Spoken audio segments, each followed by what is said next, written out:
Sigmund Freud was an Austrian neurologist, physiologist, medical doctor, and psychologist. He was one of the most influential thinkers in the 20th century.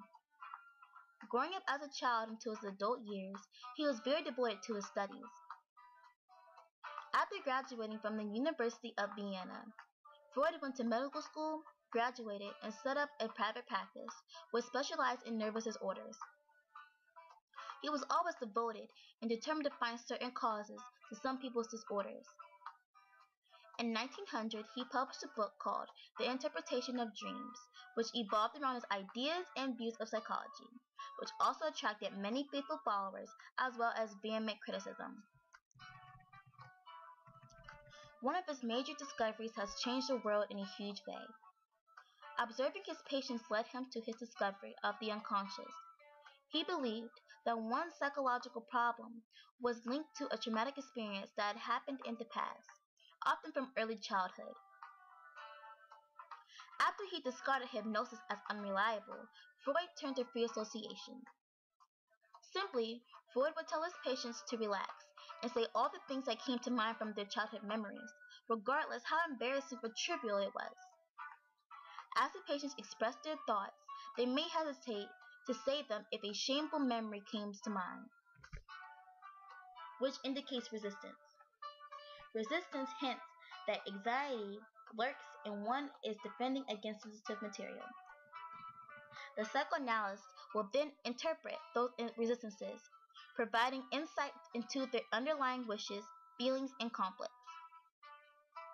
Freud assumed that unpleasant experiences from his patients' distant past have followed them into their troubled present.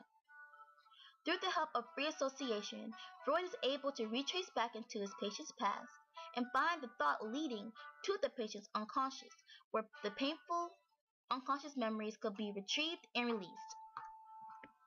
This theory of personality and the associated treatment techniques is called psychoanalysis.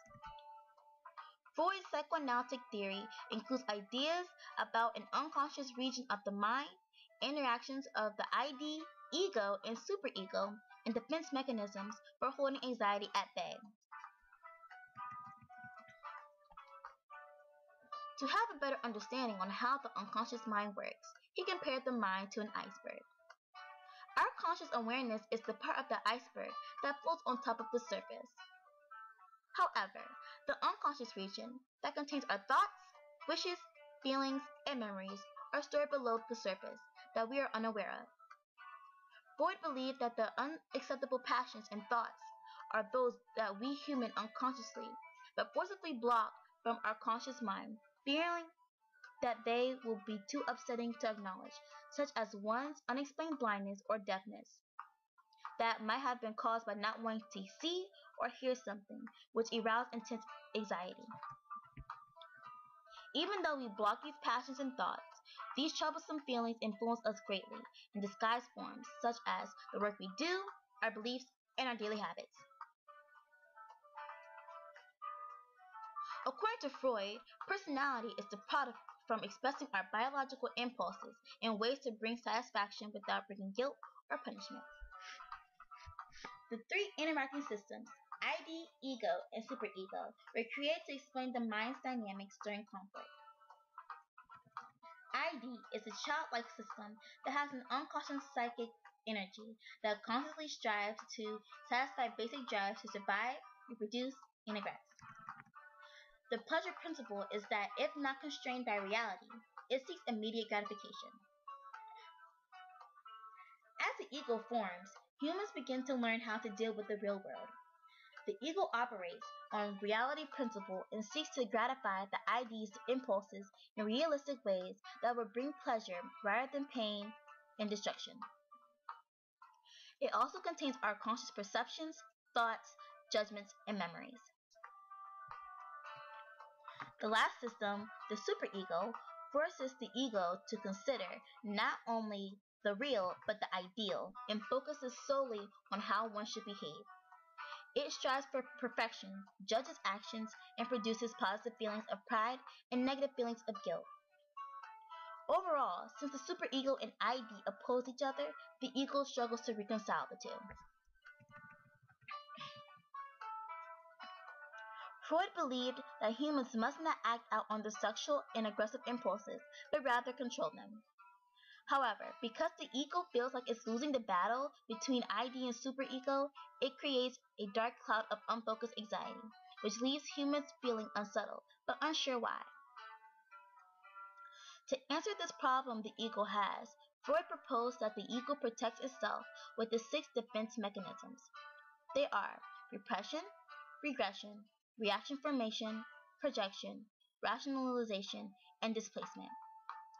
These mechanisms are ways to reduce or redirect anxiety by distorting reality by disguising our threatening impulses.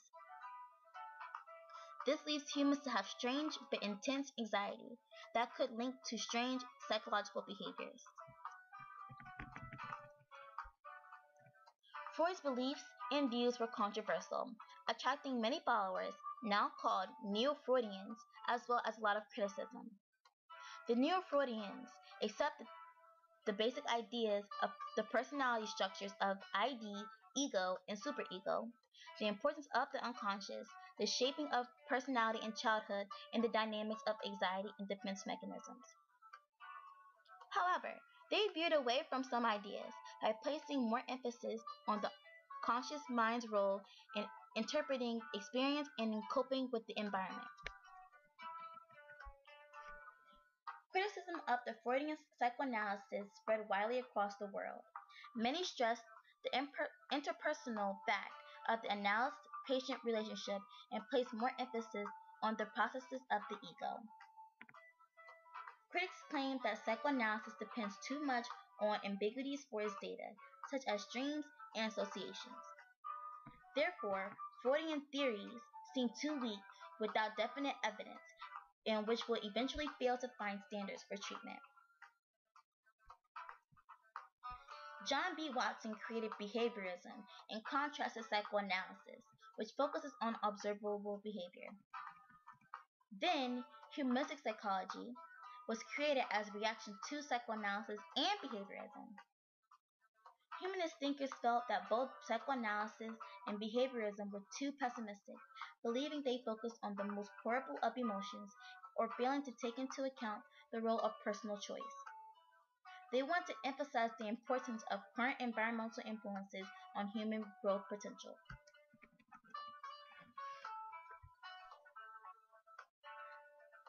Psychoanalysis has changed over the past several years.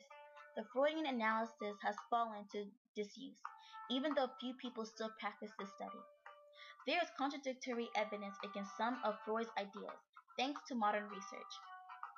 Researchers understand that Freud didn't have access to neurotransmitters, DNA studies, or any information that the present has on human development, thinking, and emotion. Therefore, to compare Freud's theories with today's theories would be unfair. However, psychologists today believe that human development is based on their entire life, not just based in childhood. They don't believe that an infant's neural networks are mature enough to sustain as much emotional trauma as Freud emphasized. Scientists who still practice this study put less emphasis on early childhood and bring more focus on the problems the client is currently experiencing. The theory and practice is starting to be taken over by cognitive psychology and discoveries of neurobiology. Although the practice of psychoanalysis has fallen greatly, Freud has made his mark in psychology history, and his legacy still lives on today.